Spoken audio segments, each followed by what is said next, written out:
حضرت حسین رضی اللہ تعالیٰ عنہ کی طرف سے کوفہ کے حالات کا جائزہ لینے کے لیے مسلم بن عقیل کو جو بھیجا جاتا ہے، مسلم بن عقیل کی ابن زیاد کے ہاتھوں 8 ذی الحجہ کو شہادت ہوتی ہے، جبکہ حضرت حسین رضی اللہ تعالیٰ عنہ جب کوفہ کے لیے مکے سے نکلتے ہیں وہ تقریباً 6 ذی الحجہ کو مکہ مکرمہ سے نکلتے ہیں۔ مکہ مکرمہ سے نکلتے وقت حضرت حسین رضی اللہ تعالیٰ عنہ تمام صحابہ کرام سے جب اجازت لیتے ہیں تو اس وقت ابن عباس رضی اللہ تعالیٰ عنہ کے پاس بھی جاتے ہیں۔ ابن عباس رضی اللہ تعالیٰ عنہ بھی تمام صحابہ کی طرح حسین رضی اللہ تعالیٰ عنہ کو منع کرتے ہیں اور سوال کرتے ہیں کہ تم کن لوگوں کے پاس جا رہے ہو؟ ان لوگوں کے پاس جن لوگوں نے تمہارے والد کو شہید کیا، ان لوگوں کے پاس جنہوں نے تمہارے بھائی کو زخم لگائے، جو کبھی بھی وفا نہیں کر سکتے، ان کے پاس تم کیوں جا رہے ہو؟ لیکن حضرت حسین رضی اللہ تعالیٰ عنہ نے وہی بات پھر دہرائی کہ اصل میں حسین رضی اللہ تعالیٰ عنہ کا مقصد جن اصلاح کی کوششوں کا تھا وہ مکہ میں ذرا مشکل تھی، اس کے علاوہ مکہ میں نہ کوئی لشکر تھا، اور مکہ میں اس کے علاوہ اگر حسین رضی اللہ تعالیٰ کے خلاف یزید کوئی کاروائی کرتا تو مکے کا تقدس پامال ہوتا، اور حسین رضی اللہ تعالیٰ یہ نہیں چاہتے تھے، اس لیے حسین رضی اللہ تعالیٰ مکہ مکرمہ سے روانہ ہوئے۔ ادھر ابن زیاد نے ایک اور سازش پہ سازش کی، ابن زیاد نے مسلم بن عقیل کو شہید کیا۔ اگر ابن زیاد چاہتا کہ امت میں مزید فساد نہ ہو تو وہ اس خبر کو پہنچا سکتا تھا دیگر شہروں کی طرف کہ مسلم بن عقیل شہید ہو چکے ہیں، اور اس کے علاوہ نعمان بن بشیر اب کوفہ کے گورنر نہیں رہے بلکہ وہ معزول ہو چکے ہیں، اور ابن زیاد کی تقرری ہو چکی ہے، اور کوفہ میں جن لوگوں نے حضرت حسین رضی اللہ تعالیٰ عنہ کے لیے مسلم بن عقیل کے ہاتھ میں بیعت کی تھی وہ بھی اس وقت پلٹ چکے ہیں۔ لیکن ابن زیاد نے یہ نہ کیا، بلکہ انہوں نے عراقی سرحد پر بہت سخت پہرا لگا دیا، اس طور پر کہ کوئی بھی شخص کوفہ، عراق، بصرہ کی طرف سے مکہ مکرمہ نہ جا سکے، اور اسی طرح مکہ مکرمہ یا حجاز مقدس کی طرف سے کوئی شخص اگر اندر بھی آتا شام کی طرف تو اس کی بھی بہت سخت قسم کی چیکنگ کی جاتی تھی۔ اس لیے یہ خبر ہرگز بھی حسین رضی اللہ تعالیٰ تک نہ پہنچے، کیونکہ اگر خبر شروع سے ہی حسین رضی اللہ تعالیٰ کو پہنچ چکی ہوتی تو یہ حالات کچھ اور ہوتے۔ حسین رضی اللہ تعالیٰ ان حالات سے بے خبر کوفہ کی طرف روانہ ہوئے۔ حضرت حسین رضی اللہ تعالیٰ عنہ جب عراق کی سرحد پر پہنچے، وہاں جا کے حضرت حسین رضی اللہ تعالیٰ عنہ کو خبر ملی کہ مسلم بن عقیل شہید کیے جا چکے ہیں، اور کوفہ والے اپنی تنیت اور اپنی اصلیت دکھا چکے ہیں، یعنی ان کی تلواریں جو ہیں وہ اب بنو امیہ کے اور یزید کے اور ابن زیاد کے ساتھ ہیں، جبکہ دل ان کے حضرت حسین رضی اللہ تعالیٰ عنہ کے ساتھ ہیں۔ حسین رضی اللہ تعالیٰ عنہ کو جب اس کی خبر ملی تو حسین رضی اللہ تعالیٰ عنہ نے وہاں سے ارادہ تبدیل کیا اور واپس جانے کا ارادہ کیا، تو اس وقت مسلم بن عقیل کے جو بھائی تھے انہوں نے منع کر دیا، انہوں نے کہا ہم ہرگز بھی مسلم بن عقیل کا بدلہ لیے واپس نہیں جائیں گے، اور یہ بھی کہا حسین رضی اللہ تعالیٰ عنہ سے کہ آپ کے پاس ان لوگوں کے خطوط اب بھی موجود ہیں، آپ جا کے ان کو خطوط دکھا سکتے ہیں کہ ان لوگوں نے ہی ہمیں یہاں بلایا ہے۔ حسین رضی اللہ تعالیٰ عنہ پھر سفر جاری رکھتے ہیں، لیکن حر بن یزید جو عراقی افواج کے ایک افیسر ہوتے ہیں اور سرحدی محافظوں کے ساتھ وہاں پہ موجود ہوتے ہیں،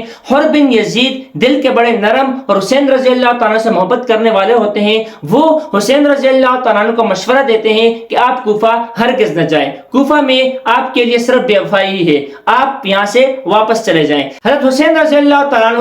حر بن یزید کی بات سننے کے بعد فوراً ہی ایک نیا ارادہ کرتے ہیں اور عزم کرتے ہیں دمشق دارالخلافہ جانے کا۔ اس سے پہلے جب حسین رضی اللہ تعالیٰ عنہ مکہ مکرمہ سے کوفہ کا ارادہ کر کے نکلتے ہیں تو اس وقت جو اہل حجاز کے گورنر ہوتے ہیں وہ بھی خط یزید کے پاس بھیجتے ہیں اور اس کو خبر دیتے ہیں حسین رضی اللہ تعالیٰ عنہ کے نکلنے کی، اور اس کے علاوہ ابن زیاد کے پاس بھی خط بھیجتے ہیں کہ حسین رضی اللہ تعالیٰ عنہ کوفہ آنے کا ارادہ کرتے ہیں۔ ادھر سے مروان بن حکم وہ بھی خط لکھتے ہیں ابن زیاد کو کہ حسین رضی اللہ تعالیٰ عنہ آپ کے پاس آ رہے ہیں، لیکن ساتھ میں مروان بن حکم یہ نصیحت نصیحت اور ایک سفارش بھی کرتے ہیں کہ ان کے ساتھ نرمی کا برتاؤ کیا جائے۔ ادھر سے یزید کو جب خبر ملتی ہے کہ حسین رضی اللہ تعالیٰ عنہ کوفہ کے لیے نکل چکے ہیں تو وہ بھی ابن زیاد کا نام خط لکھتے ہیں، لیکن یزید یہاں پہ ایک اور غلطی کر بیٹھتا ہے۔ یزید جو ابن زیاد کو خط بھیجتا ہے تو خط میں وہ مسلم بن عقیل کی شہادت پہ خوشی کا اور شاباشی کا اظہار کرتا ہے، وہ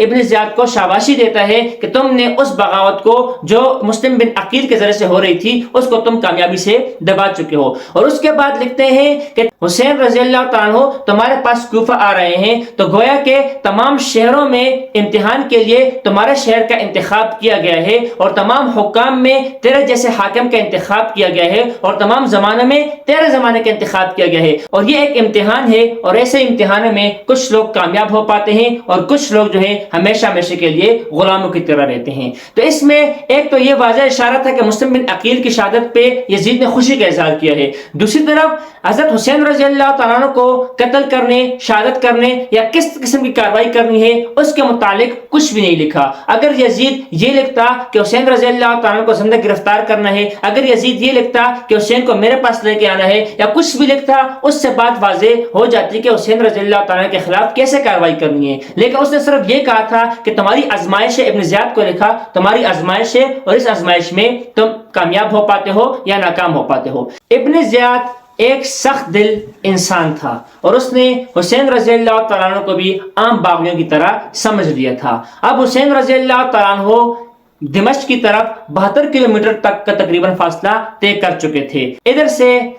ابن زیاد نے عمر بن سعد کو رے کی حکومت کی لالچ دی۔ رے سے مراد موجودہ تہران، کہ تہران کا گورنر تجھے بنایا جائے گا اس صورت میں کہ تم حسین رضی اللہ تعالیٰ عنہ کا راستہ روکو۔ پہلے تو عمر بن سعد نے اس سے انکار کیا، لیکن عمر بن سعد کو یہ دھمکی دی گئی تمہارا سر بھی کاٹا جائے گا اور تمہارا مال بھی تم سے چھین لیا جائے گا۔ اس طور پر عمر بن سعد نے پوری رات کی مہلت مانگی اور صبح آ کر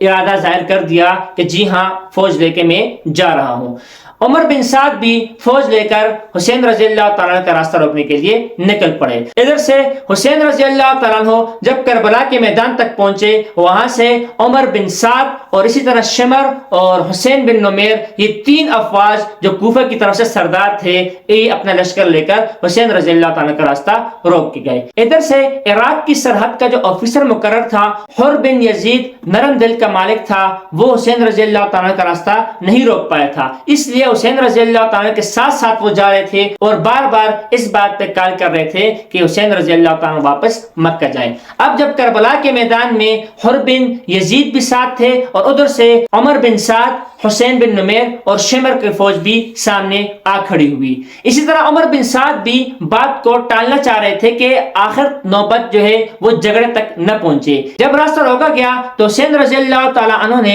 ان کے سامنے صرف ایک رائے رکھی کہ مجھے امیر المؤمنین کے پاس جانے دے دیا جائے، میں اپنا ہاتھ ان کے ہاتھ میں دے دوں گا۔ اب حسین رضی اللہ تعالیٰ عنہ نے یزید کو امیر المؤمنین کے نام سے پکارا ہے اور یہ صحیح سند کے ساتھ کتابوں میں موجود ہے، اس لیے ہم نے بھی امیر المؤمنین کا نام لیا اور حسین رضی اللہ تعالیٰ نے فرمایا کہ مجھے امیر المؤمنین کے پاس جانے دے دیا جائے، میں ان کے ہاتھ میں اپنا ہاتھ دے دوں گا۔ لیکن ابن زیاد کی طرف سے حکم تھا کہ ہر صورت میں بغیر کسی شرط کے حسین رضی اللہ تعالیٰ کو گرفتار کیا جائے اور ان سے یزید کی بیعت لے لی جائے۔ یاد رکھیے کہ حسین رضی اللہ تعالیٰ عنہ نے جب یہاں پہ امیر المؤمنین یزید کے لیے الفاظ استعمال کیے ہیں، اس سے یہ بات ہرگز نہیں لی جا سکتی اور اس سے ہرگز یہ بات ثابت نہیں ہوتی کہ یزید ایک عادل بادشاہ تھا یا صحیح بادشاہ تھا۔ اصل بات یہ تھی کہ حسین رضی اللہ تعالیٰ عنہ جب شروع سے مکہ سے خروج کر رہے تھے تو ہم پہلے ویڈیو میں ذکر کر چکے ہیں کہ حسین رضی اللہ تعالیٰ عنہ اپنی فقاہت سے اور اپنے تدبر سے یہ خیال کرتے تھے کہ ابھی تک یزید خلیفہ مقرر نہیں ہوئے، کیونکہ اہل حجاز اور کوفہ نے ان کی بیعت نہیں کی تھی، اور اس لیے حسین رضی اللہ تعالیٰ عنہ بزور قوت جو خلافت میں ایک رخنا پڑ چکا تھا اس کو روکنا چاہ رہے تھے۔ لیکن اب جب یہاں پہ آنے کے بعد معلوم ہوا کہ اہل کوفہ بھی بیعت کر چکے ہیں اور وہاں سے اہل مدینہ وغیرہ ان سے بھی بیعت لے لی جا چکی ہے، تو اب یزید خلیفہ مقرر ہو چکے ہیں۔ اگرچہ وہ خلافت راشدہ والے طریقے سے نہیں ہوئے، اگرچہ وہ نے جو خلافت راشدہ والے جو اوصاف تھے وہ موجود نہیں، لیکن جیسے بھی ہو یزید اب خلیفہ بن چکے ہیں، اس لیے حضرت حسین رضی اللہ تعالیٰ نے یہاں سے ارادہ اب تبدیل کیا۔ اب وہ حسین رضی اللہ تعالیٰ عنہ وہی کرنا چاہ رہے تھے جو ان کے بھائی حسن رضی اللہ تعالیٰ نے کی۔ حسن رضی اللہ تعالیٰ عنہ نے بھی چند شرائط کے ساتھ معاویہ رضی اللہ تعالیٰ عنہ کے ساتھ صلح کر دی تھی۔ حسین رضی اللہ تعالیٰ عنہ چاہ رہے تھے کہ اب یزید سے جا کے من معن ملاقات کر دی جائے اور ان کے سامنے یہی اصلاحی باتیں رکھی جائیں اور یزید کو مجبور کیا جائے کہ جو یہ رکھنا پڑ چکا ہے اور جو خلافت میں خرابیاں آ چکی ہیں ان خرابیوں کو وہ درست کرے، اور اس کے بعد حسین رضی اللہ تعالیٰ عنہ کے ہاتھ پہ بیعت کر لیں گے، کیونکہ حسین رضی اللہ تعالیٰ عنہ کی جو جنگ تھی یا حسین رضی اللہ تعالیٰ عنہ کا جو پورے کنبے اور خاندان کے ساتھ باہر نکلنا تھا یہ اقتدار کی خاطر نہیں تھا بلکہ امت مسلمہ کی خاطر تھا۔ اب یہاں پر بھی حسین رضی اللہ تعالیٰ نے جب کہا کہ مجھے یزید کے پاس جانے دے دیا جائے تو ان کو جانے جب نہیں دیا گیا تو حسین رضی اللہ تعالیٰ عنہ نے ان کے سامنے 3 شرائط رکھی، یا تو ان کو یزید کے پاس جانے دے دیا جائے، یا ان کو واپس مکہ مکرمہ جانے دے دیا جائے، یا ان کو اسلامی سرحدات کی طرف جانے دے دیا جائے۔ یہاں پہ دیکھیں حسین رضی اللہ تعالیٰ کہہ رہے ہیں کہ ان کو اسلامی سرحد کی طرف لے لیا جائے، تو یہ حکومت اس وقت جو بن چکی، اگرچہ یزید میں خرابیاں بہت ہیں لیکن یہ ایک اسلامی سلطنت تھی، ایک اسلامی حکومت تھی۔ عمر بن سعد یہ شرائط مان گئے، لیکن ابن زیاد کے پاس جب جاتے ہیں تو جیسے شمر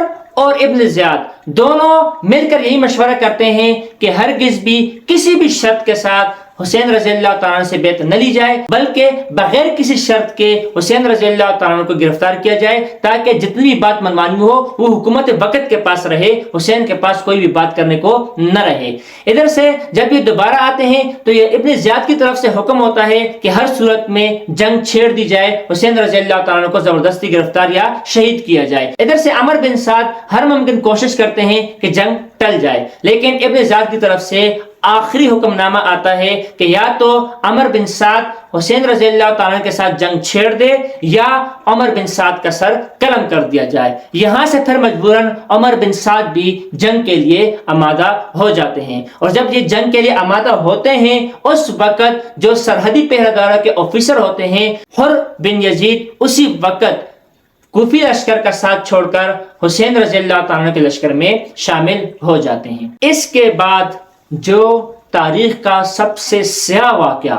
اور یزید کی خلافت میں سب سے بدترین واقعہ اور حضرت نبی پاک صلی اللہ علیہ وسلم خاتم النبیین کے نواسے کا جو سر کاٹا گیا، اور یہ جو المناک واقعات پیش آتے ہیں صحیح تاریخی روایت کے ساتھ انشاءاللہ اگلی ویڈیو میں پیش کریں گے۔